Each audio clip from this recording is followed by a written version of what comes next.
हमारी कहानी एक ऐसे लड़के से शुरू होती है जिसका पेट कभी न भरने वाला एक बॉटमलेस पिट है। इसीलिए उसके पेरेंट्स ने सिर्फ उसके लिए एक क्रिमेटोरियम खोल दिया। दरअसल इस प्रोफेशन का एक अनरिटन रूल है। यहाँ लाए गए डीमन बीस्ट में हमेशा थोड़ी बहुत रेसिडुअल एनर्जी बची रह जाती है। दशकों पहले दुनिया पर अचानक अनगिनत डीमन बीस्ट्स ने हमला कर दिया था और जिंदा रहने के लिए इंसानों को खून की भारी कीमत चुकानी पड़ी। वक्त के साथ उन्होंने डीमन ब्लड और कोर्स को कंज्यूम करके और भी ज्यादा ताकतवर होना सीख लिया। लेकिन पीछे छूट गए कार्कसेस एक बहुत बड़ी प्रॉब्लम बन गए। चाहे कच्चा हो या पका हुआ, जिसने भी इस मीट को खाया उसकी मौत पक्की थी। No exceptions. फिर भी हर साल हजारों बीस मारे जाते हैं। अगर इन कार्कसेस को जल्दी हैंडल नहीं किया गया तो ये सोर्सेज ऑफ पोल्यूशन बन जाते हैं। और ठीक इसी वजह से डीमन क्रेमेटोरियम्स बनाए गए थे। इसी बीच जैसे जैसे जांग चंद बड़ा हुआ, रेसिडुअल ब्लड की वो छोटी सी बूंदें उसकी भूख मिटाने के लिए काफ़ी नहीं थीं। स्टार्वेशन की कगार पर पहुंचकर अपने पिता जांग वानली को एक मैसिव कार्कस उठाने में मदद करते हुए वो एक सीधा सा सवाल पूछता है, डैड, मुझे बहुत तेज भूख लगी है। मेरा सच में इस मीट का एक बाइट खाने का मन कर रहा है। ये सुनते ही वानले के चेहरे के भाव पूरी तरह बदल जाते हैं। मेरी बात ध्यान से सुन बच्चे, मैंने तुझे कितनी बार कहा है, डीमन बीस्ट खाने के लिए नहीं होते। ये बिल्कुल भी खाने के लिए नहीं बने। अगर तूने इस मीट पर आंख भी डाली तो मैं यहीं के यहीं तेरी टांगें तोड़ दूंगा। दूसरी तरफ शिन अफसोस के साथ देखता है और सोचता है कि ये कितने अच्छे मीट की बर्बादी है जो पक्के तौर पर उसकी भूख मिटा सकता था। अपने बेटे की बड़बड़ाहट सुनकर वेले समझ जाता है कि लड़का फिर से जिद कर रहा है और फैसला करता है कि अब इसे एक सीरियस लेसन सिखाने का वक्त आ गया है। वो दीवार पर लिखे बड़े बड़े कैरेक्टर्स की तरफ इशारा करता है और चुन पर चिल्लाते हुए उन्हें एक एक करके जोर से पढ़ने को कहता है। डीमन बीस्ट्स खाने लायक नहीं होते। जो भी इन्हें खाएगा उसकी आंखें लाल हो जाएंगी और वो सोर्सेज ऑफ पोल्यूशन में बदल जाएगा। चुन उधर ही देखता है जहां उसके पिता इशारा कर रहे थे, लेकिन वो इतना ड्राउजी था कि दीवार पर लिखे शब्दों को मुश्किल से ही पढ़ पा रहा था। उसके इस बेतुके जवाब ने पल भर के लिए उसके पिता को गुस्से से भर दिया, लेकिन लड़के की मासूम आंखों को देखकर वैनली का गुस्सा पलक झपकते ही गायब हो जाता है। अंदर ही अंदर उसे गिल्ट का एक गहरा एहसास होता है। उसके बेटे ने अपने जन्म के दिन से लेकर आज तक कभी भी पेट भरा हुआ महसूस नहीं किया था। वो कहता है, ये ऐसा नहीं है कि तू खाना नहीं चाहता, बल्कि ये मेरी हार है कि मैं तुझे खिला नहीं पाया। लेकिन ये मीट सच में एक पॉइजन है। मैं जाकर डिनर देखता हूँ। फिलहाल के लिए तू अकेले ही इन कुछ कार्कसेस को हैंडल कर ले, वानली कहता है, और वहां से दूर जाते हुए उसकी परछाई धीरे धीरे गायब हो जाती है। इधर डीमन बीस्ट कार्कसेस के साथ अकेला छूट जाने के बाद चिन एक आयरन टेल ईगल की खुरदरी स्किन को घूरते हुए जोर से अपना थूक गटकता है। ये कम से कम एक थर्ड टियर बीस्ट लग रहा था, और जैसे ही वो बिना मन के उसे इंसिनरेटर की तरफ खींचने लगता है, अचानक कुछ अजीब होता है। उसकी पॉकेट में उठने वाली एक तेज सीयरिंग हीट उसे रुकने पर मजबूर कर देती है, और पलक झपकते ही एक मिस्टीरियस बुक हवा में उड़ने लगती है। वो हैरानी से सोचता है कि कैसे एक दोस्त के लिए खरीदी गई साधारण सी पिक्चर बुक इस तरह बदल सकती है, लेकिन उसके पास रिएक्ट करने का वक्त ही नहीं था। एक ब्राइट फ्लैश उसकी आंखों को अंधा कर देती है, और जब वो आखिरकार अपनी आंखें खोलता है तो वो गोल्डन बुक सीधे उसके दिमाग के अंदर गायब हो चुकी थी। वो बिना सोचे समझे अपना सिर झटकता है, लेकिन तभी उसकी आंखों के सामने बड़े बड़े गोल्डन कैरेक्टर्स हवा में तैरने लगते हैं। एक ऐसा नज़ारा जिसने उसे पूरी तरह सुन्न कर दिया था। वो सोचता है कि क्या आखिरकार भगवान को उसके खाली पेट पे तरस आ ही गया। हालांकि उसे बिल्कुल अंदाजा नहीं था कि ये ट्रेजर असल में क्या है। पल भर की खामोशी के बाद वो अपने इरादों को मजबूत करता है और खुद से कहता है कि दौलत और किस्मत सब भगवान के हाथ में है। वो जंग में मरने के लिए तैयार था, लेकिन भूख से मरना उसे कतई मंजूर नहीं था। उधर तभी उसके पेरेंट्स तेजी से भागते हुए उसके पास वापस आते हैं। उसकी माँ याओ जिंग घबराहट में चिल्लाते हुए कहती है कि उन्हें कुछ वक्त के लिए बाहर जाना पड़ेगा, क्योंकि नेक्स्ट सिटी में रहने वाले उसके ग्रेट अंकल की हालत बहुत नाजुक है। चुन, जो पहले से ही डीमन मीट को चखने का बहाना ढूंढने में लगा हुआ था, उसके दिमाग में जो पहला ख्याल आया उसने बिना सोचे समझे बोल दिया, ये तो बहुत शानदार मौत है। उसके ऐसा कहते ही वहां की हवा एकदम ठंडी पड़ जाती है और उसकी माँ के चेहरे पर गुस्सा छा जाता है। वो उससे पूछती है कि उसके कहने का आखिर क्या मतलब है, और अपनी गलती का एहसास होते ही चिन एक डेस्परेट एक्सक्यूज बनाने के लिए छटपटाने लगता है। वो सफाई देते हुए कहता है कि उसका मतलब था कि यह बहुत जल्दी हो गया, और जोर से सोचता है कि उसके ग्रेट अंकल को इतनी कच्ची उम्र में क्यों गुजरना पड़ रहा है। आखिर 80 साल तो एक एडवेंचर के लिए जिंदगी का प्राइम टाइम होता है। याओजिंग बस नाक भौं से कोड़ती है और उसे घर पे रहकर तमीज से बर्ताव करने को कहती है। उसने पहले ही उसके स्कूल में कॉल करके लीव ऑफ एब्सेंस की रिक्वेस्ट डाल दी थी और उसे समझा दिया था कि उनके पीछे से उसे क्या क्या करना है। अगर कोई भी डीमन बीस्ट लेकर आता है तो उसे स्टैंडर्ड प्रोसीजर फॉलो करना है। एक ऐसा मौका जिसने अंदर ही अंदर चुन को खुशी से उछलने पर मजबूर कर दिया था। चूंकि वो मुश्किल से ही अपना पेट भर पाता था, इसलिए वो स्कूल में कभी भी अपने कल्टीवेशन लेसन्स के साथ तालमेल नहीं बिठा पाया था। वैसे भी एक क्रेमेटोरियम के फ्यूचर मैनेजर के तौर पर उसे लगता था कि उसके हायर एजुकेशन के चांसेस तो शुरुआत में ही डेड ऑन अराइवल हो गए थे। अपनी एक्साइटमेंट को दबाते हुए वो उन्हें एक सेफ ट्रिप की शुभकामनाएं देता है, जबकि उसके पिता वानली उसे अभी भी एक गहरी चिंता के साथ देख रहे थे। अपने बेटे के समझदार लगने वाले चेहरे को देखकर वॉनली एक गहरी सांस लेता है और कहता है कि उसने कैबिनेट में कुछ पैसे रख दिए हैं ताकि अगर भूख बर्दाश्त से बाहर हो जाए तो कहाँ आए। वो चुन को सुझाव देता है कि वो एक bottle demon beast essence blood खरीद ले और अपनी माँ को परेशान करना बंद कर दे। चिन तुरंत वादा करता है कि वो समझ गया है।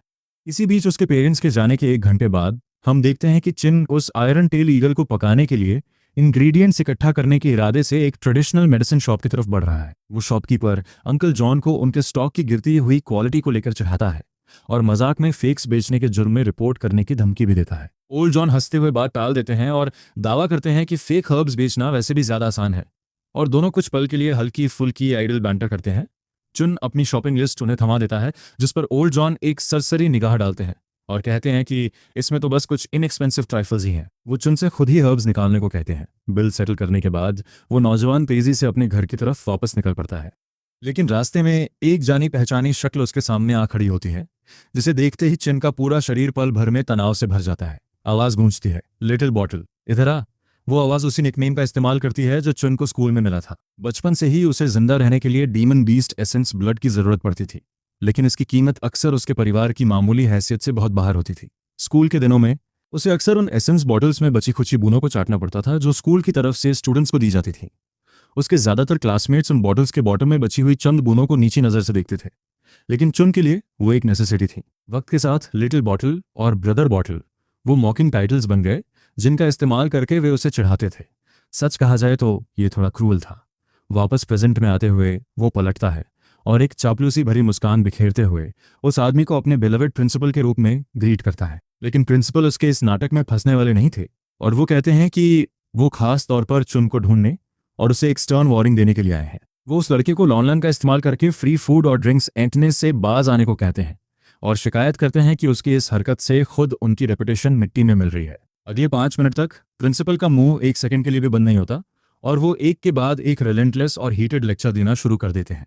जिस लान की वो बात कर रहे थे वो डोंग फैंग लान थी, एक ऐसी लड़की जिसने अपने पिता के डीमन बीस्ट से लड़ते हुए मारे जाने के बाद उसके स्कूल में ट्रांसफर लिया था। ये बात सब जानते थे कि चिन और डोंग फैंग लान बचपन के दोस्त थे, लेकिन जैसे जैसे वक्त बीता उनके रास्ते अलग होने लगे। जैसे जैसे चिन की भूख बढ़ती गई, डोंग फैंग लान और भी ज्यादा आउटस्टैंडिंग होती गई और उसके चाहने वालों की भीड़ बढ़ने लगी, और यहीं से उसने अपना खेल शुरू किया। उसने एक ऐसा डिसीजन लिया था जो पूरी तरह से लैन की मर्जी के खिलाफ था। जो भी चाहता था कि वो उसे अकेला छोड़ दे, उसे कीमत चुकानी पड़ती थी, और शुरुआत कम से कम 5 बॉटल्स ऑफ एसेंस ब्लड से होती थी। जब तक वो अपनी यादों से बाहर आता है, हम देखते हैं कि वो अपनी इस छोटी सी स्कीम के जरिए several 100 bottles of demon beast essence blood इकट्ठा करने में कामयाब होया था। उधर प्रिंसिपल का डेली लेक्चर आखिरकार खत्म होने की कगार पर था, और चिन के चेहरे पर हमेशा की तरह वही बेफिक्री देखकर वो फ्रस्ट्रेशन में एक गहरी सांस लेते हैं। वो एक फाइनल वार्निंग देते हुए चिन को ल्यूजी नाम के एक स्टूडेंट से दूर रहने के लिए कहते हैं।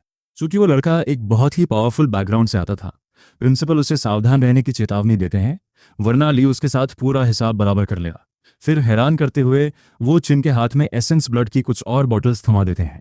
वो बड़बड़ाते हैं कि उन्हें नहीं पता कि आखिर चिन का पेट कैसे काम करता है, और कहते हैं कि उनके खुद के पोते ने भी कभी इतना कंज्यूम नहीं किया जितना इस लड़के ने कर लिया है। प्रिंसिपल झल्लाते हुए कहते हैं कि ऐसा लगता है जैसे चिन कुछ भी और सब कुछ खा सकता है, और फिर पीछे मुड़कर धीमी आवाज में गालियां बकते हुए वहां से चले जाते हैं। दूसरी तरफ हम वापस इंसिनरेशन रूम में लौटते हैं, जहां चुन जल्दबाजी में एक आयरन पॉट तैयार करता है और उस आयरन टेल ईगल को छोटे छोटे टुकड़ों में काटना शुरू कर देता है। वो उस मीट को पॉट में डालता है और उसे आधे घंटे से भी ज्यादा वक्त तक धीमी आंच पर पकने देता है, जब तक कि एक माउथ वाटरिंग अरोमा पूरी हवा में नहीं फैल जाती। जैसे जैसे वक्त गुजरता है, उस डिलिशियस सेंट को रोकना उसके लिए मुश्किल होता जाता है, जब तक कि आखिरकार वो खुद पर काबू नहीं रख पाता। जिस पल वो एक ड्राइड मशरूम का टुकड़ा चखता है, उसके दिमाग में एब्सोल्युटली डिलिशियस जैसे शब्द गूंज उठते हैं, जो कि सच में एक गजब का रिएक्शन था। और उसी पल जैसे ही वो मशरूम गले से नीचे उतरता है, उसे एहसास होता है कि उसे बिल्कुल डीमन बीस्ट एसेंस ब्लड पीने जैसी ही सेंसेशन महसूस हो रही है। हालांकि वो फीलिंग बहुत ज्यादा इंटेंस नहीं थी, लेकिन फिर भी वो साफ तौर पर उस एनर्जी को अपने शरीर में दौड़ते हुए महसूस कर सकता था, जिसने उसे पूरी तरह चौंका दिया था। इसलिए वो बिना किसी परवाह के अपना पेट भरकर खाने का फैसला करता है। वो सोचता है कि अगर उसे मरना ही है तो क्यों न पेट भरकर मारा जाए। इसके अलावा वो खुद से कहता है कि अगर वो उनके सिर पर एक बोझ बनकर नहीं रहेगा, तो उसके पेरेंट्स हमेशा एक नई शुरुआत कर सकते हैं और एक और बच्चा पैदा कर सकते हैं। देखा जाए तो यह सच में एक बेहद डार्क थॉट था। यह सब सोचते हुए वो और भी ज़्यादा पागलों की तरह खाने लगता है और महज आधे घंटे के अंदर उसने हड्डियों के अंदर से मैरो को भी 5 बार चूस लिया था। इतने सालों में पहली बार उसे आखिरकार समझ आया कि पूरी तरह से सेटिस्फाइड और पेट भरा होने का एहसास कैसा होता है। वो सोचता है कि इतने सालों की वो भूख और सैक्रिफाइस आखिर किस लिए था। लेकिन जैसे ही वो अपने उस पहले भरपेट खाने के बारे में सोच ही रहा था, हालात बदलने लगे। अचानक उसके पेट में एक हल्की सी डिस्कम्फर्ट उठने लगी और पलक झपकते ही उसके शरीर का एक एक सेल अजीब तरह से एक्टिव और जिंदा हो उठा। इससे पहले कि वो समझ पाता कि आखिर क्या हो रहा है, एनर्जी का एक ज़बरदस्त तूफान उसके लिम्स और उसके पूरे वजूद में दौड़ने लगा। वो सोचता है कि क्या ये स्कूल का वही फ्रस्ट्रेशन था जो अब बाहर आ रहा था। सालों से वो इतना भूखा था कि उसका पेट सचमुच उसकी स्पाइन से जा लगा था। उस वक्त वो एक कल्टीवेटर बनने के लिए एनर्जी की एक छोटी सी चिंगारी भी नहीं जुटा पाता था। लेकिन अब जब उसका पेट भर चुका था, उसकी पावर अचानक से जाग रही थी। उसे एहसास हुआ कि असल में उसके शरीर को इससे पहले कभी सेटिस्फैक्शन मिला ही नहीं था। और जहां एक तरफ वो खुशी से भर उठा था, वहीं उसने गौर किया कि उसका ट्रांसफॉर्मेशन अभी खत्म नहीं हुआ था। अचानक उसकी आंखों के सामने एक गोल्डन लाइट चमक उठती है और तुरंत बाद उसके दिमाग के अंदर एक कॉम्प्लेक्स एनर्जी सर्कुलेशन मैप उभर आता है। वो पूरी तरह से इनक्रेडुलस था, क्योंकि सब यही मानते थे कि कोई भी इंसान स्किल्स सिर्फ महंगी डीमन पिल्स खाकर ही हासिल कर सकता है। महज एक कारकस खाकर उसे ये सब कैसे मिल सकता है? बिना ज्यादा सोचे वो तुरंत उस एनर्जी को अपने लिम्स और कोर में गाइड करना शुरू कर देता है। स्कूल में सिखाए गए कल्टीवेशन मेथड्स को फॉलो करते हुए वो आधे घंटे तक अपनी ब्रेथ को सर्कुलेट करता रहता है, जब तक कि प्योर रिफ्रेशमेंट की एक लहर उसके अंदर नहीं दौड़ जाती। झटके से अपनी आंखें खोलते हुए उसे एहसास होता है कि उसने आखिरकार फर्स्ट लेवल ऑफ कल्टीवेशन हासिल कर लिया है। एक ऐसा माइलस्टोन जिसके बारे में वो सोचता था कि शायद उसकी जिंदगी में कभी नहीं आएगा। इसी बीच हम अगले दिन दोपहर 2 बजे की तरफ बढ़ते हैं, जब डीमन बीस्ट कार्कसेस लेकर आने वाला ट्रांसपोर्ट ट्रक बिल्कुल अपने सही वक्त पर पहुंचता है। ड्राइवर बाहर से ही जंग वॉनले को आवाज़ लगाता है कि वो आकर डिलीवरी ले लें, लेकिन जैसा कि हम जानते हैं उस लड़के के पिता वहाँ नहीं थे। शिन भागकर दरवाजे पर पहुंचता है और बताता है कि अंकल नियो की टाइमिंग थोड़ी गलत हो गई, क्योंकि उसके पेरेंट्स एक फ्यूनरल अटेंड करने बाहर गए हुए हैं। अंकल नियो सुझाव देते हैं कि वो कार्कसेस को किसी दूसरे क्रेमेटोरियम में ले जाएंगे, लेकिन शिन तुरंत विरोध करता है, क्योंकि वो इस मौके को हाथ से जाने नहीं देना चाहता था। वो जिद करता है कि अपने पिता के 7 सालों की प्रैक्टिस के बाद वो बहुत अच्छी तरह जानता है कि इंसिनरेशन प्रोसेस को अकेले कैसे हैंडल करना है। उसे बस उन्हें अंदर रखने में मदद चाहिए थी। हालांकि अंकल नियो को शक था कि क्या वो एक 8th लेवल हाउलिंग मून डॉग को हैंडल कर पाएगा, जिसे बस पिछली रात ही मारा गया था। वो आदमी उससे पूछता है कि क्या वो सच में ये कर पाएगा, और चुन के पक्का वादा करने के बाद अंकल नियो उस लड़के को सावधान रहने को कहते हैं। अपने इंस्ट्रक्शंस पूरे करने के बाद अंकल नियो अपने पीछे खड़े नौजवानों को प्रोसेसिंग शुरू करने का ऑर्डर देते हैं। फिर ये देखकर कि कोई आसपास नहीं है, वो आगे झुकते हैं और पिंग के कान में फुसफुसाते हुए बताते हैं कि इन डीमन कार्कसेस को अथॉरिटीज ने गलती से मार दिया था और इसी वजह से इनके अंदर से एसेंस ब्लड का एक्सट्रैक्शन पूरी तरह से नहीं हो पाया है। पिंग सिर हिलाता है और इस क्वाइट टिप ऑफ के लिए उन्हें शुक्रिया कहता है। अंकल नियो लड़के के इस रिएक्शन पर मुस्कुराते हैं, लेकिन जल्दी ही उनके चेहरे के भाव सीरियस हो जाते हैं। वो उसे चेतावनी देते हैं कि सिटी डिस्ट्रिक्ट का माहौल आजकल कुछ खास शांत नहीं है। डीमन बीस्ट बीच बीच में पेरीमीटर पार करके अंदर घुस रहे हैं। उनकी एडवाइस बिल्कुल सीधी थी, रात के वक्त फालतू बाहर मत घूमना। पिंग वादा करता है कि वो ऐसा नहीं करेगा। अंकल नियो आगे कहते हैं कि 3 दिन के अंदर इंस्पेक्टर्स आने वाले हैं और वो लड़के को हिदायत देते हैं कि इस बीच कोई भी लापरवाही न बरते। चिन उन्हें भरोसा दिलाता है कि पोल्यूशन डेडलाइन कोई इशू नहीं होगी और वादा करता है कि 3 दिन के अंदर सब कुछ प्रोसेस हो जाएगा। इसके बाद हम देखते हैं कि अंकल एम और उनके आदमी आखिरकार वहां से निकल जाते हैं। इधर चिन उस 8th लेवल हाउलिंग मून डॉग की तरफ देखता है और उसके मुंह में बेतहाशा पानी आने लगता है। जिस पल वो उस बीस्ट के करीब पहुंचता है, उसके दिमाग के अंदर मौजूद वो गोल्डन बुक, ध्यान रहे कोई येलो बुक नहीं, एक बिल्कुल नए पेज पर पलट जाती है। एक सिस्टम नोटिफिकेशन उसके दिमाग में गूंजता है, target identified, 8th level हाउलिंग moon dog, category minor demon. इसका मीट बेहद सख्त है और इसमें ढेर सारी हड्डियां हैं। स्टेटस, इसे खाने से एनर्जी में इजाफा होता है, लेकिन इसका फ्लेवर पूरी तरह से मीडियोकर है। सिस्टम रिकमेंडेशन, इसकी हड्डियों को धीमी आंच पर पकाएं और थोड़ी सी चिली का इस्तेमाल करें, ताकि इस मीट के लिए एक शानदार और फ्लेवरफुल बेस तैयार किया जा सके। मांस को पतला काटकर और उसे एक special Honey based dipping sauce के साथ मिलाकर स्वाद को काफी हद तक सुधारा जा सकता है। इस सॉस की रेसिपी न केवल स्ट्रेंथ को थोड़ा बढ़ाती है, बल्कि किडनी फंक्शन में भी मामूली सुधार करती है। यहाँ तक कि इससे पेट भरा होने का एहसास भी बढ़ जाता है। हालांकि किताब का वो आखिरी कमेंट कि कुत्ते भी इसे नहीं खाएंगे, चुन ने चतुराई से इग्नोर कर दिया। वो खुद से कहता है कि किताब बस नखरे दिखा रही है, लेवल 8 का बीस्ट भी इसके शानदार स्वाद के लिए काफ़ी नहीं है, अब तो हॉट पॉट ही बनेगा। उसे याद आता है कि पुराने हारमोनियस सोसाइटी में लोग एक्टिविस्ट के हमले के डर से डॉग मीट खाने से डरते थे। उसे काफ़ी खुशी होती है कि वो उस दौर में नहीं जी रहा है। सिर्फ मांस खाने के लिए आलोचना झेलने का ख्याल ही उसे डरावना लगता है। कारकैस को स्टील रैक पर रखने के बाद उसे फिर से पेट में गुड़गुड़ाहट महसूस होती है और वो तुरंत पानी उबलने के लिए रख देता है। पकते हुए मांस की खुशबू जल्द ही हवा में फैल जाती है, जिससे उसे बहुत सुकून मिलता है और वो पूरा दिन अवशेषों को खाने में बिता देता है। जब तक आखिरी आयरन टेल्ड ईगल खत्म होती है, उसे पूरी दुनिया और भी चमकती हुई महसूस होती है। वो अपने शरीर के भीतर हो रहे बदलावों को महसूस करने के लिए रुकता है। अपनी इंटरनल एनर्जी को महसूस करते ही उसकी सांसें रुक जाती हैं। सिर्फ 3 पक्षियों को खाकर ही वो लेवल सेकंड पर पहुंच चुका है। उसे सबसे ज्यादा हैरानी अपनी शार्प क्लॉ टेक्निक में आए बदलाव से होती है, जो पहले कंकड़ों पर सिर्फ हल्के निशान छोड़ पाती थी। अब उसकी उंगलियां पत्थर को ऐसे चीर सकती हैं जैसे वो टोफू हो, जिसका मतलब है कि उसकी मास्टरी कम से कम स्मॉल सक्सेस स्टेज तक पहुंच गई है। किताबों के अनुसार एक आम इंसान को इस लेवल तक पहुंचने के लिए 10 डीमन पिल्स और कड़ी मेहनत की जरूरत होती। फिर भी उसने इसे सिर्फ 3 आयरन टेल्ड ईगल्स खाकर हासिल कर लिया। इस पल उसे एहसास होता है कि उसकी जिंदगी हमेशा के लिए बदल गई है। शिन को महसूस होता है कि उसका भविष्य बहुत उज्जवल है। लगातार 7 दिनों तक उसकी जिंदगी इसी ताल में चलती है, शांतिपूर्ण और संतोषजनक। उसके लिए पेट भरा होना ही सबसे बड़ी खुशी है। उसके माता पिता अभी भी बाहर हैं और उसके द्वारा खाए जाने वाले डीमन कार्कसेस का लेवल धीरे धीरे बढ़ने लगता है।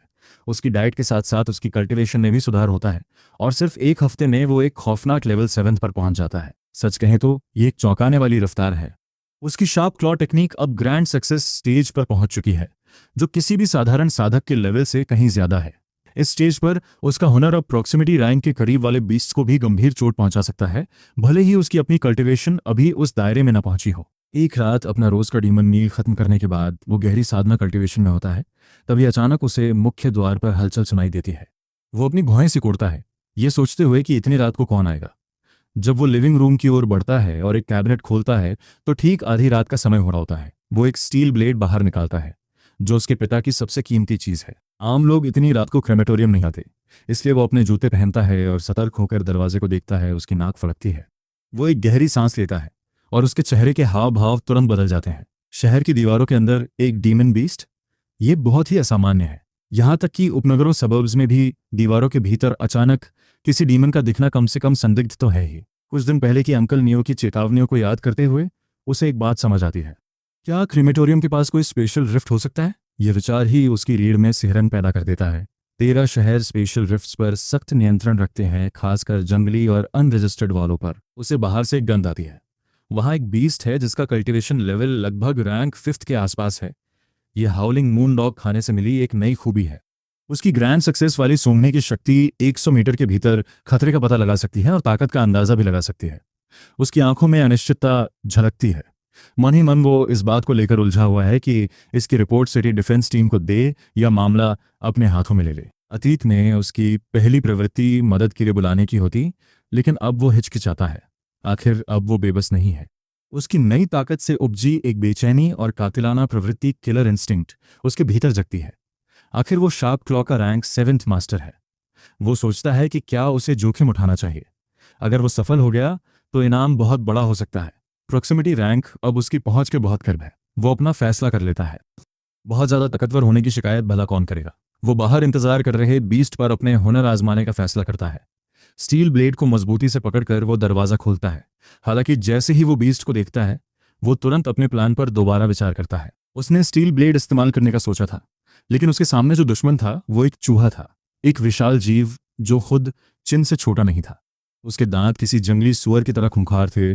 उसकी आंखें गुस्से से लाल चमक रही थीं और उसके जबड़ों से लार टपक रही थी।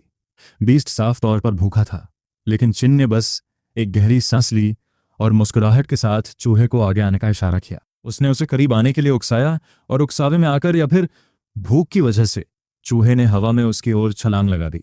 उसने उसे घूरकर देखा, यह सबक याद करते हुए कि जब किसी डीमन बीस्ट का सामना हो तो कभी डर नहीं दिखाना चाहिए। इंसान को और भी भयानक बनना चाहिए। सच कहें तो उसका कल्टीवेशन लेवल पहले से ही उस बीस्ट पर भारी था, और जैसे ही उसने छलांग लगाई, उसकी आंखों में एक सुनहरी रोशनी चमकी। मौके का फायदा उठाते हुए उसने अपनी ऊर्जा को शार्प क्लॉ में डाला, अपना वजन बदला और पूरी ताकत से अपना दायां हाथ चलाया। एक ही झटके में चूहा तड़पने लगा। उसकी रीढ़ की हड्डी के आर पार उंगलियों के 5 गहरे छेद हो गए थे। वो ठहाका मारकर हंस पड़ा और जानपिन जैसे ताकतवर इंसान को चुनौती देने के लिए उस मामूली चूहे का मजाक उड़ाया। ये शुद्ध युवा अहंकार का पल था, लेकिन तुरंत बाद उसके पैर कांपने लगे। उसने बहुत ज्यादा ताकत का इस्तेमाल कर लिया था। दोबारा संभलने में उसे पूरा 1 मिनट लगा। इसके बाद वो कारकस को चीर फाड़ के लिए क्रिमेशन रूम में खींच कर ले गया। जैसा कि उम्मीद थी, मूंग के दाने के आकार का एक ग्रीन कोर दिखाई दिया। हालांकि इसमें से काफ़ी गंदी और तीखी गंध आ रही थी। उसकी इसे खाने की कोई इच्छा नहीं थी, इसलिए उसने इसे बाद में अपने कर्ज चुकाने के लिए एक बोतल में डाल दिया। कई खाली बोतलों को एसेंस ब्लड से भरने के बाद उसने आखिरकार अवशेषों को इंसिनरेटर में डाल दिया और आग जला दी। उसने कुछ और बेलचा भर के ईंधन डाला, दरवाज़ा बंद किया और स्पेशल रिफ्ट की तलाश में बाहर निकल गया। रास्ते में उसे कई और ग्राउंड प्लकिंग रैट्स मिले, जिनमें से हर एक का इस्तेमाल उसने शार्प क्लॉ टेक्निक पर अपनी महारत को और निखारने के लिए किया। इनमें से कोई भी चूहा कल्टीवेशन के लेवल 6 से ऊपर नहीं था, जिससे स्वाभाविक रूप से वो स्थिति को लेकर काफ़ी सकारात्मक महसूस करने लगा। किसी रिफ्ट से निकलने वाले बीस्ट्स का लेवल उसके खतरे का संकेत देता है, और चूंकि ये सिर्फ मिड टीयर थे, तो इस रिफ्ट का लेवल शायद लेवल 9 पर ही खत्म हो जाता होगा। हम जानते हैं कि ये रिफ्ट्स अक्सर फ्रैगमेंटेड रिम्स, प्राचीन महाद्वीपों के टुकड़ों, छिपी हुई झीलों या यहाँ तक कि खोए हुए महासागरों तक ले जाते हैं। भले ही यहाँ के बीस्ट कमज़ोर थे, लेकिन खजाने नहीं। कम लेवल के रिफ्ट्स में हाई लेवल आर्टिफैक्ट्स ढूंढकर कई लोग महान बने हैं। ये लॉटरी जीतने से भी ज़्यादा रोमांचक लग रहा था। जैसे ही जांगपिंग तेजी से आगे बढ़ा, उसे घर से 1 किलोमीटर से भी कम दूरी पर एक चमकता हुआ रिफ्ट मिला। वो दरार फिशर किसी वर्टिकल आई की तरह फ्लोरेसेंट लाइट से चमक रही थी, और बिना पल गंवाए वो उसके अंदर घुस गया। जैसे ही उसने प्रवेश किया, रिफ्ट की रोशनी अचानक कम हो गई। इस बीच पूरे जिले में साउथ सिटी गार्ड्स के अलार्म बजने लगे। उपनगरों में एनर्जी फ्लक्चुएशन का पता चला था और पास के दस्तों को तुरंत इसे संभालने का आदेश दिया गया। हालांकि यह एक मामूली मामला लग रहा था। चूंकि ऊर्जा का स्तर कम था, दिग्गजों ने अपने हाई लेवल शिकार जारी रखे, जबकि एक रुकी स्क्वाड को मदद के लिए भेजा गया। तेज रोशनी की एक चमक के बाद जांगपिंग ने फिर से अपने पैरों के नीचे ठोस जमीन महसूस की और अपने नए परिवेश को देखने के लिए अपनी आंखें खोलीं। उसकी पीठ पर मौजूद स्टील ब्लेड उस रिफ्ट के अंधेरे में चमक रही थी, जहां 2 गहरे संकरे रास्ते बाएं और दाएं बट रहे थे। ऊपर से देखने पर दोनों रास्ते एक जैसे लग रहे थे, घने झाड़ियों से भरे जंगल। लेकिन उसने एक छिपे हुए खतरे को महसूस किया और हवा में जल्दी से एक सूंघ स्निफ ली। बाईं ओर उसे लेवल 5 या उससे ऊपर के कम से कम 1 दर्जन ग्राउंड प्लकिंग रैट्स की गंध आई।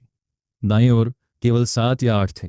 कौन सा रास्ता चुनना है, ये साफ था, और उस पल में वो कुत्ते के मांस से मिली सूंघने की शक्ति के लिए बेहद आभारी महसूस कर रहा था। उस तोहफे के बिना उसे पता ही नहीं चलता कि कैसे चुनना है। उसने दाएं रास्ते पर कदम रखा, जहां 7 या 8 चूहों ने तुरंत उस पर हमला कर दिया। उनकी आंखें गुस्से से लाल थीं, लेकिन वो बिल्कुल भी नहीं घबराया। उसकी हालिया ट्रेनिंग का मतलब था कि अब वो कोई ऐसा रुकी नहीं था जो लड़ाई से डरे। उसे ठीक से पता था कि कैसे वार करना है। अपने हथेलियों को ब्लेड की तरह इस्तेमाल करते हुए वो चकमा देने और भीषण जवाबी हमला करने के लिए अपने शरीर को घुमाता रहा। चूहे एक राउंड भी नहीं टिक सके, और कुछ ही सेकंड में वे सब जमीन पर थे और उनकी खोपड़ियों में उंगलियों के 5 साफ छेद हो चुके थे। वो ये सोचे बिना नहीं रह सका कि मास्टर क्लॉ टेक्निक के साथ लेवल 7 पर होना एक तरह की बुलिंग है। ये पूरी तरह से कत्लेआम था। इस तरह के हुनर में महारत हासिल करने के लिए आमतौर पर सालों के अनुशासन की जरूरत होती है। फिर भी उसने इसे सिर्फ खाकर हासिल कर लिया था, जो सच कहें तो काफ़ी बड़ा शॉर्टकट है। इससे भी ज़्यादा अजीब उसकी सूंघने की शक्ति थी, जो उसे चूहों के हमले की योजना बनाने से पहले ही उनकी हर चाल को भांपने की ताकत दे रही थी। यह सच में वैसा ही लग रहा था जैसे कोई ताकतवर कमज़ोर को सता रहा हो, है ना? वो सीधा हुआ और 20 मिनट तक चलता रहा, जब तक कि वो संकरा रास्ता आखिरकार खुल नहीं गया। सामने का नज़ारा देखकर वो रुका और उलझन में अपनी भौहें सिकोड़ ली। ये एक मंदिर था। हालांकि सावधानी से सूंघने पर उसे किसी तत्काल खतरे का पता नहीं चला। वो हैरान था कि बुद्धास लाइट से सराबोर एक शांत मंदिर यहाँ कैसे हो सकता है। तभी हमें एक दूर की घंटी की गूंज सुनाई दी। मंदिर के फाटकों से एक यंग नॉविस मॉन्क बाहर निकला, जिसने शानदार लबादा पहना हुआ था और एक बड़ी चमकती मुस्कुराहट के साथ जांगपिंग के पास आया।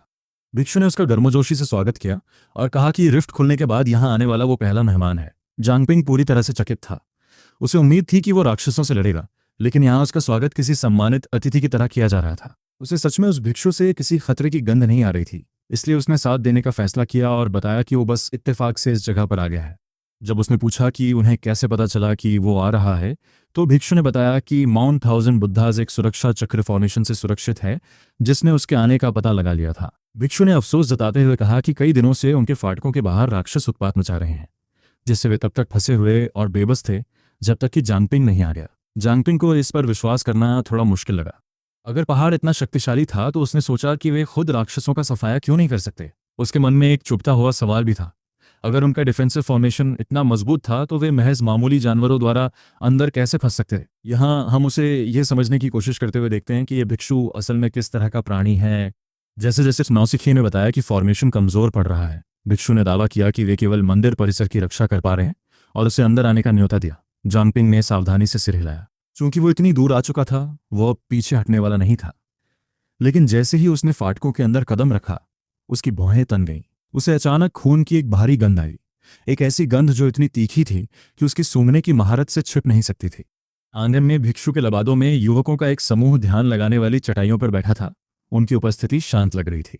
पहली नजर में वे बड़ी भक्ति के साथ सूत्रास पढ़ रहे थे। फिर भी जांगपिंग हाई अलर्ट पर रहा, क्योंकि खून की वो धात्विक गंध उन्हीं में से आ रही थी। वो नौसिखिया, जिसका नाम लियाओ चुन था, ने उसे पीछे आने का विनम्र इशारा किया और मुस्कुराते हुए अपने चमकते सफेद दांत दिखाए।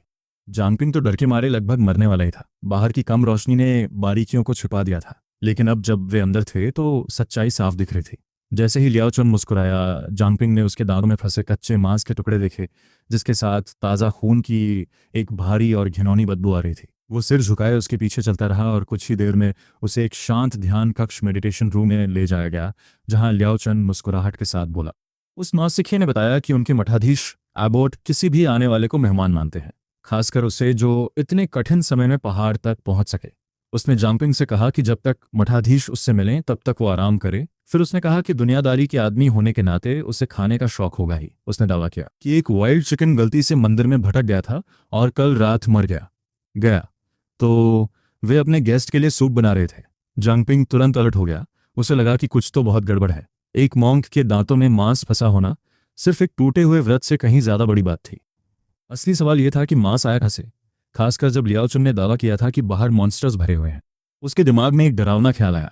वे मॉन्स्टर्स को खा रहे थे, इसलिए उसने मैट पर बैठे बैठे खुद को शांत रखने की कोशिश की। कुछ ही देर में लियाओ चुन मांस का एक गर्मा गर्म खुशबूदार कटोरा लेकर वापस आया और मुस्कुराते हुए अपने गेस्ट को गर्मा गर्म खाने के लिए कहा। मॉन्क ने जोर दिया कि चूंकि वे धार्मिक लोग हैं, इसलिए पूरा बर्तन उसी के लिए है, क्योंकि माउंट हाउजन बुद्धिस्ट पर गेस्ट बहुत कम आते हैं।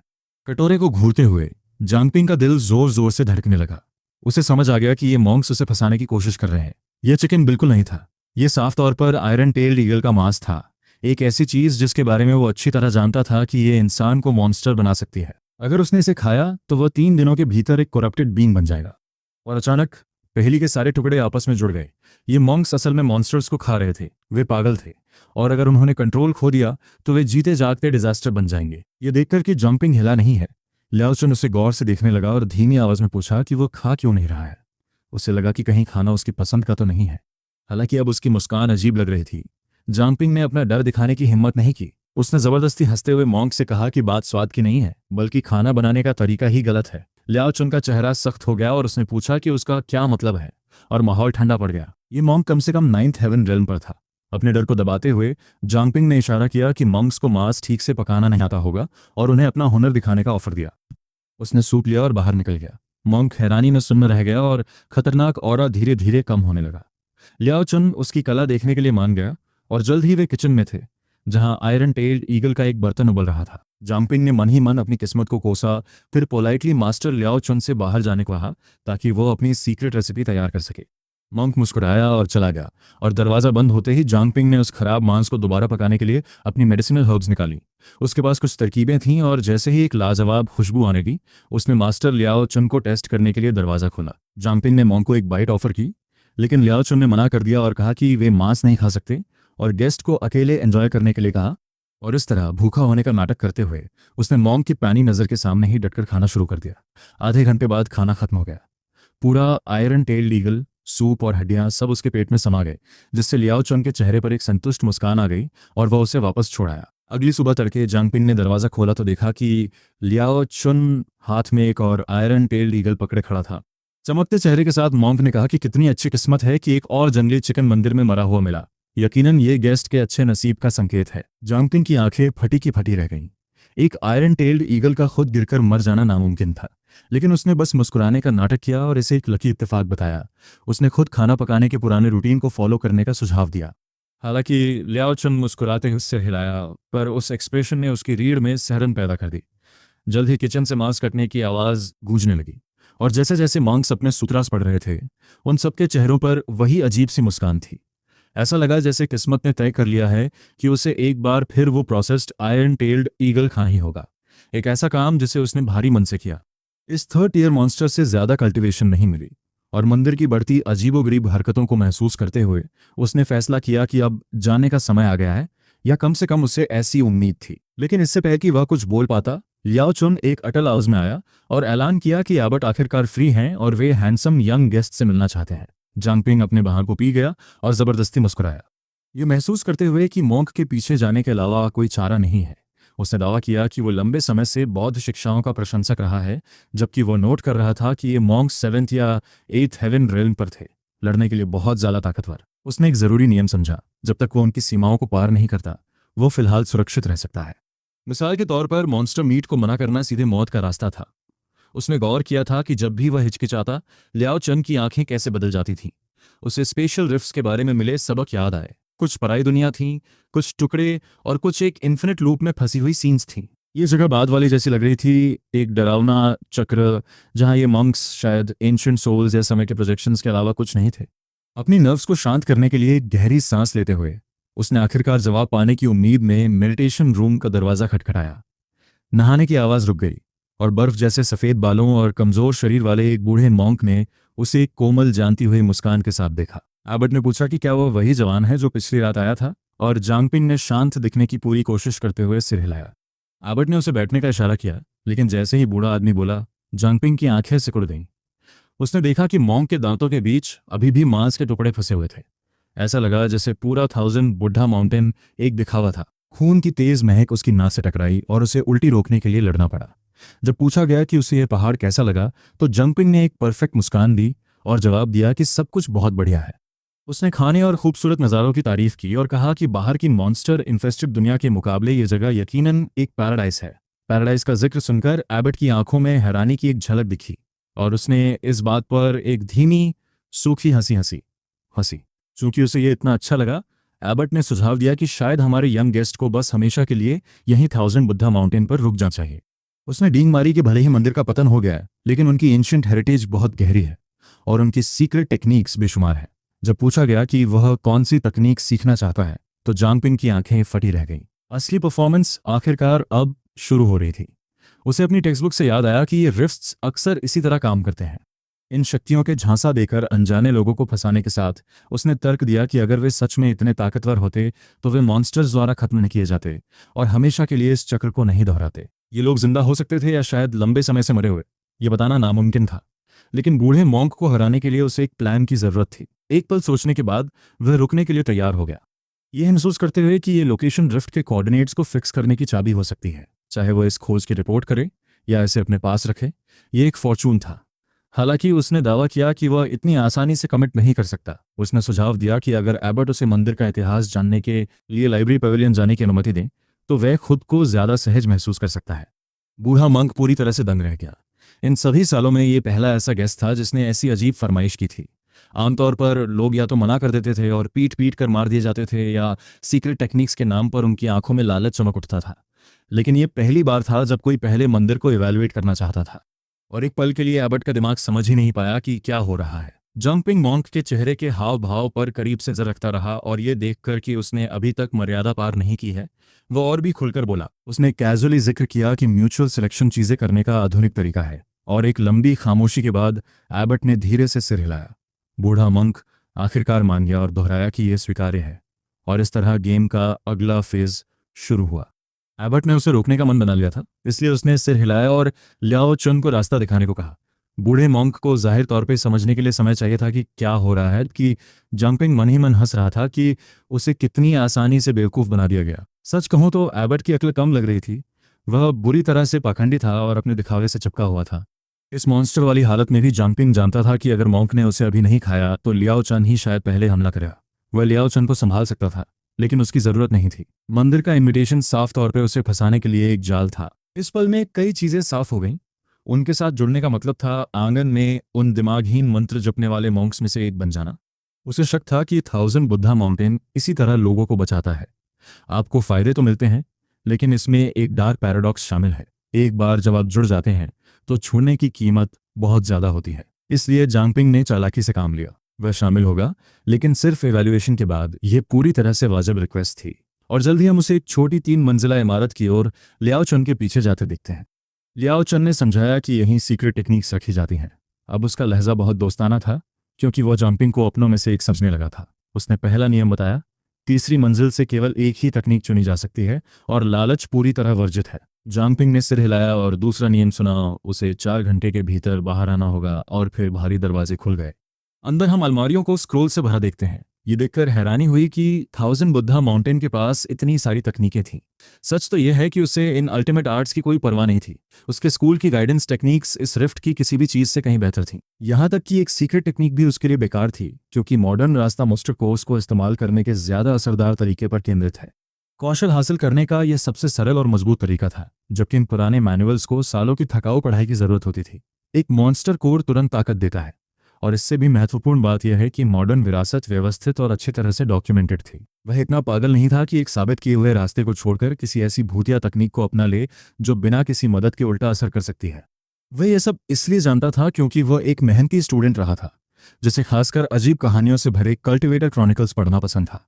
उसे उन जीनियस लोगों की कहानियां याद आईं जो रिफ्ट्स में जाते थे, बेजोड़ तकनीकें ढूंढते थे और नेशनल एग्जाम्स में सबसे नीचे से सीधे टॉप पर पहुंच जाते थे। वे किस्मत के धनी थे, शान से जीते थे और सबको गलत साबित करते थे, जब तक कि उन्हें यूनिवर्सिटी पहुंचकर एक मेंटर नहीं चुनना पड़ता था। अचानक वे फंस जाते थे। कोई उन्हें नहीं अपनाता था क्योंकि वे स्टैंडर्ड रास्ते पर नहीं चलते थे, जिससे वे अकेले संघर्ष करते रह जाते जबकि बाकी लोग आगे निकल जाते। ये चेतावनी भरी कहानी आज भी 13वीं मंजिल पर युवा छात्रों को दी जाती है, ताकि वे अपनी सीमाओं से बाहर न जाएं। गहराई में जांगपिंग जानता था कि वह बाकी सबसे ज़्यादा स्मार्ट नहीं है, इसलिए तीसरी मंजिल की तकनीकों में उसकी दिलचस्पी केवल समय बिताने का एक बहाना थी। उसने एक स्क्रोल खोला और पढ़ना शुरू किया। पहली मंजिल ज़्यादातर अजीबोगरीब किस्सों और दिलचस्प चीज़ों से भरी थी। ये वही चीज़ थी जो उसे पसंद थी, और लगभग 2 घंटे पढ़ने के बाद उसकी नाक अचानक एक अजीब खुशबू से फड़कने लगी। ये एक अविश्वसनीय रूप से मीठी खुशबू थी, जिसे दूसरे शायद मिस कर देते, लेकिन जांगपिंग के पास सुनने की तेज शक्ति थी जो उसे शियाओ से मिली थी। खुशबू हल्की थी, फिर भी बिल्कुल सम्मोहक थी, और जैसे उसने जांच करने के लिए अपनी किताब नीचे रखी, कुछ बहुत ही अजीब होने लगा। उसका शरीर एक चलती फिरती लाश की तरह अपने आप हिलने लगा और कंट्रोल खोने के डर से वह कांप उठा। उसने अपने अंगों पर दोबारा काबू पाने के लिए पूरी ताकत लगा दी, लेकिन वो बस देखता रह गया जब उसके अपने हाथ में एक बुक शेल्फ की ओर बढ़कर एक कैंडलस्टिक दबा दी। उसे लगा कि कहीं वो पागल तो नहीं हो रहा, लेकिन तभी कमरे में एक हल्की क्लिक की आवाज गूंजी, जिससे सीढ़ियों का एक गुप्त रास्ता खुल गया। रास्ता गहरा और अंधेरा था, जो नीचे एक गुप्त कक्ष की ओर ले जा रहा था।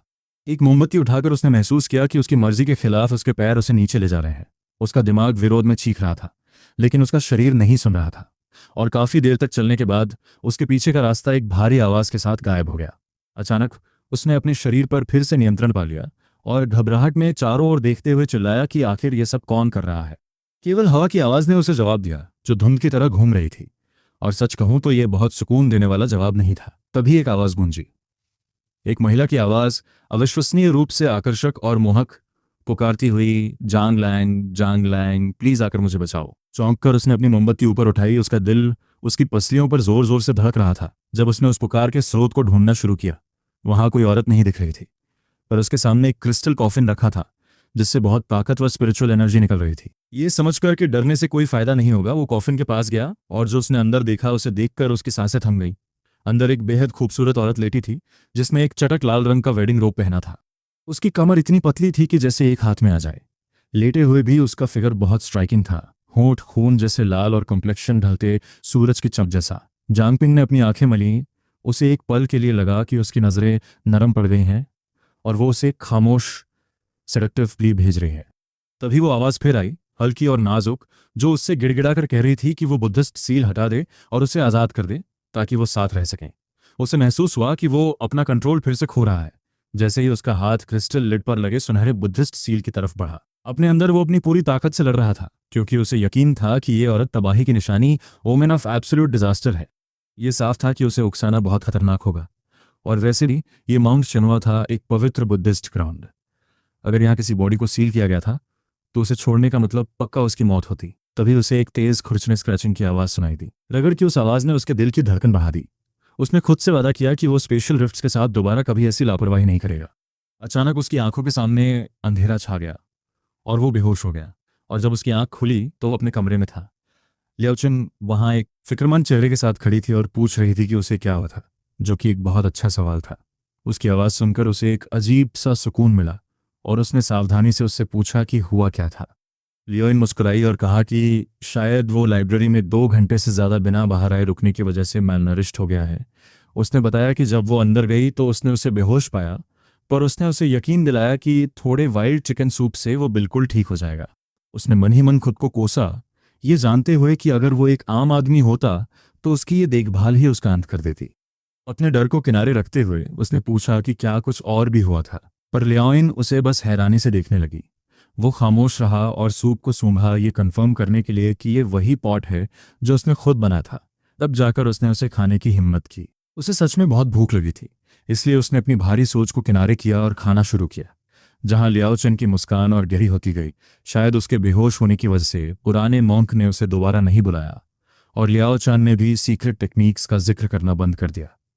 हैरानी की बात यह थी कि उन्होंने उसे बस वहां रहने दिया। हालांकि लियाओ चेन उसे जो डीमन बीस्ट मीट खिला रही थी, उसकी मात्रा रोज बढ़ती जा रही थी।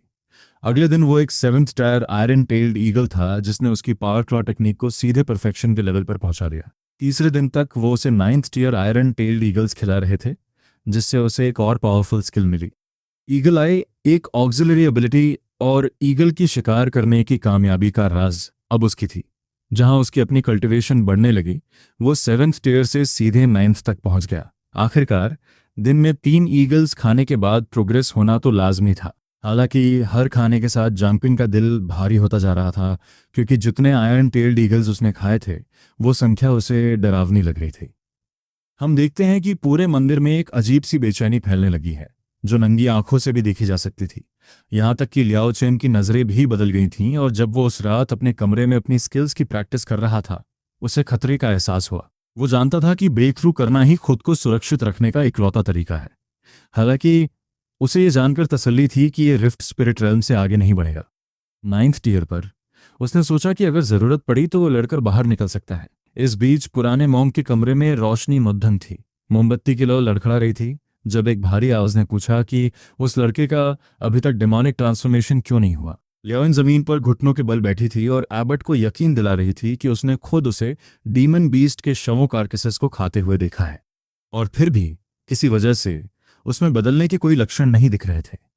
मोमबत्ती तेज जली और एबट ने इसे नामुमकिन बताया। उसने ये जानना चाहा कि कोई माउंट चैनुआ की सीक्रेट रेसिपी का सामना कैसे कर सकता है, और उस पर झूठ बोलने का आरोप लगाया। अचानक लियाओ चैन को उसकी गर्दन से हवा में उठा लिया गया और वो गुस्से से भरी आंखों में झांक रही थी। बेबस होकर और हांफते हुए वो चिल्लाई कि उसकी हिम्मत नहीं कि वो उसे धोखा दे, और कसम खाई कि उसने लड़के को खाते हुए देखा है। पुराने एबट ने उसे गौर से देखा और अगले दिन के लिए और ज्यादा 9th tier iron tailed eagles तैयार करने का हुक्म दिया। उसने उससे कहा कि वो अपने जूनियर ब्रदर को साथ ले और लड़के पर खुद नजर रखे, और ये भी कहा कि जो ट्रांसफॉर्म नहीं हुए उन्हें बचाया नहीं जा सकता। यही माउंट शिन्फा का नियम था, और इस जगह का भी। आखिरकार लियाओ चन को छोड़ दिया गया। वो डर से कांपते हुए हांफने लगी और बताया कि आयरन टेल्ड ईगल्स चालाक हो गए हैं और पहाड़ से दूर रह रहे हैं। उसने चेतावनी दी कि वो सिर्फ 2 दिन और उनका इंतजाम कर सकते हैं, पर एबट ने उसकी बातों को अनसुना कर दिया और उन ईगल्स को महज जानवर कहा। उसने वादा किया कि वो सप्लाई का इंतजाम खुद करेगा, और इस तरह माउंट चिन्फा के आसपास के आयरन टेल्ड ईगल्स के लिए एक बहुत बुरा हफ्ता शुरू होने वाला था। लगातार 10 दिनों तक उन ईगल्स का तब तक शिकार किया गया जब तक वो खत्म होने की कगार पर नहीं पहुंच गए, जिससे पुराने एबट की चिड़चिड़ाहट बढ़ती गई और ये माहौल जल्द ही मंदिर के हर इंसान फैल गया। मंक्स बेचैन होने लगे, उनकी नजरें उसका पीछा ऐसे करती जैसे वो उसे खुद खा जाना चाहते हों। जंपिंग बस मुस्कुराया और लियावान को ग्रीट किया। आखिरकार पिछले कुछ दिनों में इतने सारे डीमन बीस्ट्स खाने के बाद वो एक टर्निंग पॉइंट पर पहुंच गया था। जैसे ही वो अपने ब्रेक थ्रू के करीब पहुंचा, उसका मन हल्का हो गया, ये जानकर कि वो उस लेवल पर पहुंच गया है जहां उसे आसानी से हराया नहीं जा सकता। पुराना एबट चाहे जो भी प्लान कर रहा हो, जंपिंग उसका सामना करने के लिए तैयार था। उसे महसूस हो रहा था कि वो इस स्पेशल रिफ्ट की आखिरी सीमा के करीब है। वो उस बाउंड्री को महसूस कर सकता था, वरना उसकी कल्टीवेशन और भी ऊपर जा सकती थी। ये ब्लेसिंग डिस्गाइज का एक क्लासिक मामला था। सच कहूं तो किसी का उसे रोज हाई लेवल डीमन मीट परोसना उसके लिए असली मजा प्योर ब्लिस था। और जैसे ही वो इस ख्याल का लुत्फ ले रहा था, पुराना एबट वहां आ गया। एबट ने ऐलान किया कि वो आज मेन्यू में कुछ खास लेकर आया है, और वो चीज़ें दिखाई जिन्हें उसने रिफाइंड मेडिसिनल पिल्स बताया। उसने दावा किया कि ये पिल्स उसने खुद बनाई हैं, और वो इन्हें खास तौर पर इसलिए लाया है क्योंकि ये जवान मेहमान कुछ कमज़ोर दिख रहा था। जानपिंग दंग रह गया, हालांकि अंदर ही अंदर वो हंस रहा था। उन चीज़ों को देखकर उसे समझ आ गया कि वो असल में क्या थी। ये कोई मामूली पिल्स नहीं थी, ये कॉन्सेंट्रेटेड मेडिसिन पैलेट्स थे। अपना चेहरा गंभीर रखते हुए उसने शांति से एबट को उसकी दरियादिली के लिए शुक्रिया कहा। जैसे ही उसने पैलेट्स लिए, उसे समझ आया कि उसे असल में इन्हें खाने की ज़रूरत नहीं है, क्योंकि डीमन मीट खाने से उसे पहले ही वो सारी स्किल्स मिल चुकी थीं जिनकी उसे ज़रूरत थी। उसने सोचा कि वो इन्हें बाद में बेचकर मोटी कमाई कर सकता है, जो कि गरीबी में पले एक लड़के के लिए एक प्रैक्टिकल सोच थी। पर एबट की नुकीली आंखें उसी पर टिकी रहीं। एबट ने जोर दिया कि चूंकि उसने ये पिल्स खुद बनाई हैं, तो उसे ही लड़की को इन्हें लेने के तरीके में गाइड करना चाहिए। उसने मांग की कि जांगपिंग इन्हें तुरंत निगल ले, ताकि सबसे अच्छा मेडिसिनल इफेक्ट मिले। हाँ, उसी वक्त उसी जगह पर जांगपिंग एक पल के लिए हिचकिचाया। उसे समझ आ गया कि पुराने मॉन्क के इरादे नेक नहीं है। फिर भी उसे रत्ती भर भी डर नहीं लगा। उसे लगा कि क्या ये सिस्टम बस लेवल अप हो रहा है। उसने गौर किया था कि एबट उसे करप्ट करने के लिए हर चाल आजमा रहा था। ऐसा लगा कि जब तक वो अनपोल्यूटेड रहेगा, एबट उसे छू भी नहीं सकेगा। इसलिए वो बूढ़ा मांस से अब पिल्स पर आ गया था, पर जांगपिंग इन्हें खाने से नहीं डरता था। 13 सिटी के लोग कभी ऐसी चीज़ों से नहीं डरते थे, क्योंकि वो गाइडेंस टेक्निक्स पर भरोसा करते थे। ये टेक्निक्स आम कल्टिवेशन के तरीकों से अलग थीं, जो 13 सिटी के पूरे पावर सिस्टम की बुनियाद थी। 13 सिटी के मास्टर्स ने मेडिसिनल पिल्स को सुरक्षित तरीके से इस्तेमाल करने के तरीके ढूंढ लिए थे, यहाँ तक कि स्कूलों में बांटे जाने वाले रिफाइंड ब्लड एसेंस को भी। जांगपिंग मुस्कुराया और एबट को उसकी परेशानी के लिए शुक्रिया कहा, और उन रहस्यमयी मेडिसिनल पैलेट्स वाले बॉक्स की तरफ हाथ बढ़ाया। उसने एक ऐसी चुनी जो दिखने में अच्छी लग रही थी, और उसे निगलने के लिए तैयार हो गया। उसने गौर किया कि ये असल में उसका ऐसी चीज़ आजमाने का पहला मौका था। उसने अक्सर उस दिन का सपना देखा था जब वो शायद एक इकलौती पिल अफोर्ड कर पाएगा। अब उसका सपना एक पूरे बॉक्स के साथ पूरा हो रहा था। उसने अपनी गाइडेंस टेक्निक एक्टिवेट करते हुए बेधड़क पिल निगल ली। इस दौरान पुराना एबट शिकारी की तरह उसकी हर हरकत को देख रहा था। जैसे ही वो अंदर गई, एबट के चेहरे पर खुशी की एक झलक आई। उसे महसूस हुआ कि डिमोनिक करप्शन का पहला निशान अपना असर दिखा रहा है। पर उतनी ही जल्दी वो निशान हवा में गायब हो गए। जंपिंग ने उसका स्वाद लिया और सोचा कि ये पिल उसे क्या यूनिक बेनिफिट्स देगी। जहां दूसरों को डीमन मीट से स्किल्स मिलती थीं, वो ये देखने के लिए उत्सुक था कि एक मास्टर अल्केमिस्ट की कॉन्सेंट्रेटेड पिल उसे क्या दे सकती है। जैसे ही पिल उसके सिस्टम में पहुंची, उसके दिमाग की पुरानी किताब के पन्ने पलटने लगे, जिससे पता चला कि ये एक 8th haven iron tailed eagle की थी। इस एडल्ट डीमन बीस्ट पिल में डीमन का थोड़ा सा ब्लड लाइन और यादें थीं, और किताब ने सलाह दी कि सबसे अच्छे असर के लिए इसे बिटर कमेलिया सीड्स के साथ लिया जाए। किताब के मुताबिक ऐसा मेल डीमन ब्लड का पूरा इस्तेमाल करके यूजर की फिजिकल स्ट्रेंथ को काफी बढ़ा देगा। किताब का एवैल्यूएशन बहुत रूखा ब्लंट था। ब्लड लाइन इतनी कम थी कि ये न होने के बराबर थी। इस बात पर उसे लगभग हंसी आ गई। फिर भी उसे ये स्थिति मजेदार लगी।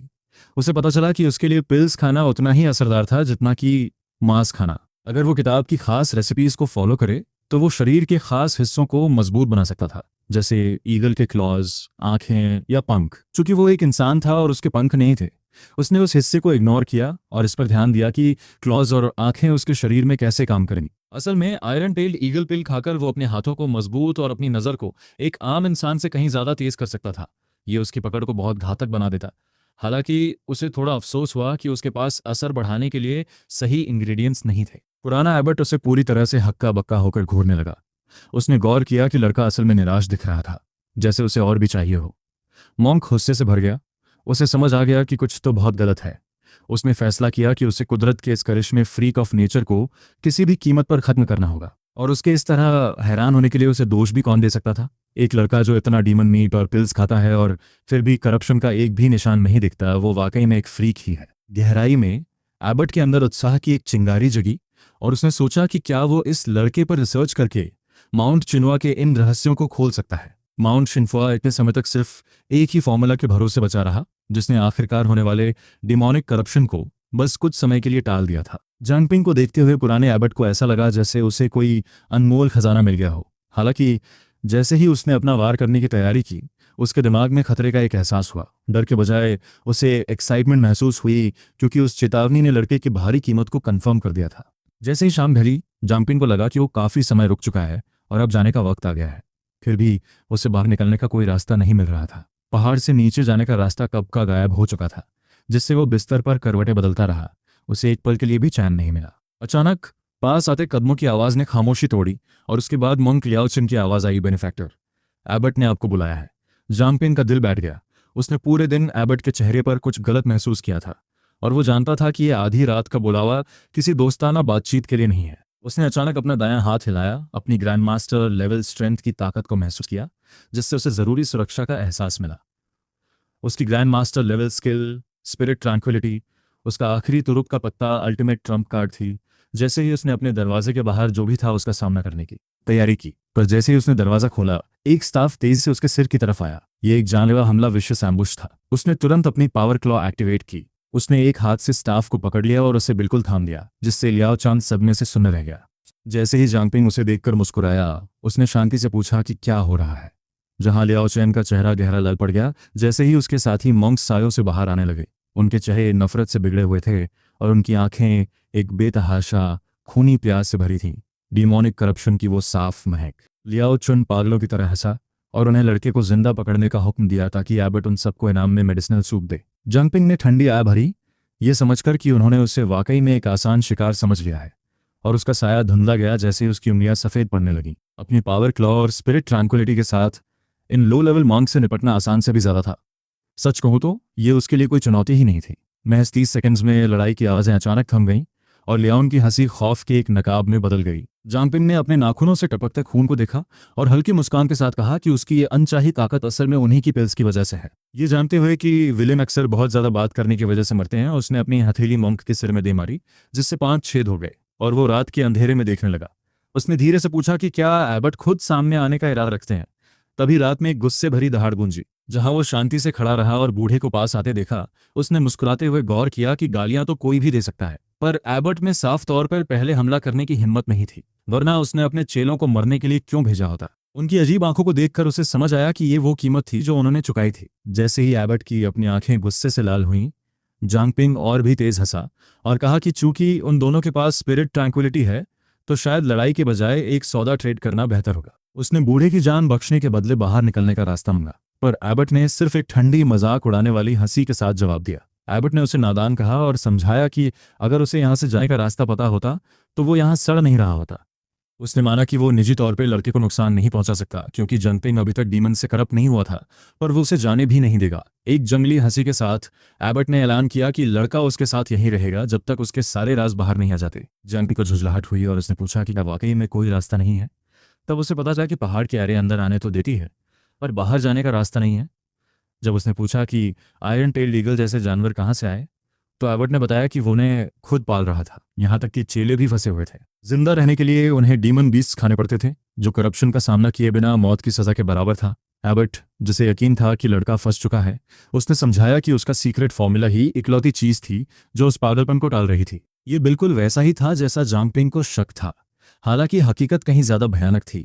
जिससे उसने पूछा कि एबर्ट उसे जिंदा चाहता ही क्यों है। एबर्ट ने एक टेढ़ी मुस्कान दी और बताया कि उस फॉर्मूला के लिए सबसे छोटे चेलों के मांस को रोजाना के टॉनिक में पकाना पड़ता था। माउंट शिन्फो का नाम 1000 बुद्धिस्ट के नाम पर रखा गया था। फिर भी एबर्ट ने मजाक उड़ाते हुए पूछा कि क्या लड़के को उस विरासत लेगेसी की असली कीमत समझ आई। जंगपिंग की रूह कांप उठी जब उसे एहसास हुआ कि लगभग 4000 लोगों में से सिर्फ ये कुछ ही बचे हैं। एबर्ट काफी प्राउड दिख रहा था। उसे एहसास हुआ कि उसका पेट मरोड़ रहा है, क्योंकि ये कोई मंदिर नहीं बल्कि एक जीता जागता परगेटरी था जिससे बचने का कोई रास्ता नहीं था। एबर्ट के एरोगेंट चेहरे को घूरते हुए जंगपिंग ने कहा कि अब जब सारे डिसाइपल्स मर चुके हैं तो दवा बनाने के लिए कोई बचा ही नहीं है। एबर्ट इतना हंसा कि उसकी आंखों में आंसू आ गए और कहने लगा कि उसे इन बीस्ट्स को खाने में कोई डर नहीं लगता और वो खुशी खुशी इंतजार करेगा कि पहले कौन मरता है। उसने गौर किया कि जमीन पर पड़ी ये लाशें उसे 10 साल से भी ज्यादा समय तक जिंदा रख सकती हैं, जिससे जांगपिंग की किस्मत दांव पर लग गई। जैसे ही एबर्ट की आंखों में मांस के लिए लालच दिखा, जांगपिंग ने बस इतना पूछा कि क्या उस बूढ़े में उसे खाने की हिम्मत है। उसने एक गहरी और डरावनी हंसी हंसी, जिससे एबर्ट की हालत खराब हो गई और बूढ़े ने घबराकर पूछा कि भला इसमें हंसने वाली क्या बात है। एक कोने की तरफ बढ़ते हुए उसने पर्दा फाड़ा और उसमें आग लगा दी। जैसे ही आग की लपटें उठी, उसने शांति से पूछा कि अगर सारी लाशें जला दी जाएं तो एबर्ट कितने दिन टिक पाएगा। एबर्ट का गुस्सा 7वें आसमान पर पहुंच गया और वो दहाड़ते हुए लड़के पर चिल्लाया कि क्या उसकी वाकई ऐसा करने की हिम्मत है। कांपते हुए हाथों से जंपिंग ने लाइटर गिरा दिया और आग तेजी से बिस्तरों और फर्नीचर में फैलने लगी। अपनी कीमती रसद प्रोविजंस को धुएं में उड़ते देख एबर्ट पागल हो गया, जबकि उड़ती हुई गर्मी के बीच जंपिंग का चेहरा अजीब तरह से शांत और सौम्य लग रहा था।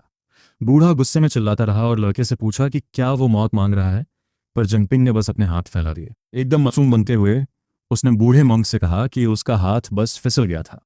जब में एबर्ट ने एक लंबी छलांग लगाई, उसकी उंगलियां पीली पड़ गईं और नाखून एक तेज रोशनी के साथ चमकने लगे, जिससे उसकी परफेक्टेड ईगल क्ला टेक्निक का पता चला।